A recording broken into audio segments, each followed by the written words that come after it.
Maniniwala ba kayo na ito lang, ulam na ng mga inchik yan? So tara, luto tayo. Pwede pang patubuin ulit to. Diba? Tanggalin lang natin to.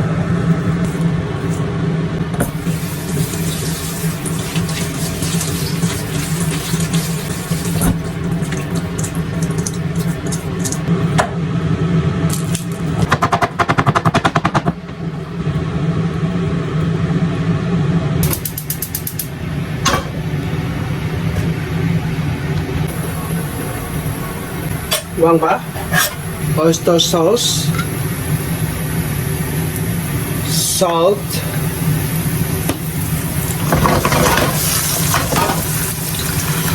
lagyan na natin agad to.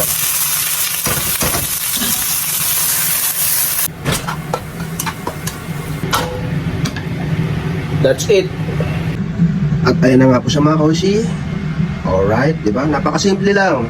Ulam na ng mga inchik yan. So, halika, tikman natin to ng mga kausi. Nasa inyo kung gusto nyo lagyan ng iba pang mga mushroom, ganyan.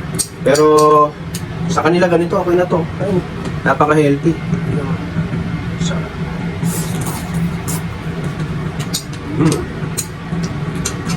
Sa akin, perfect na to. Wala na ako dyan lagyan iba. Tapos.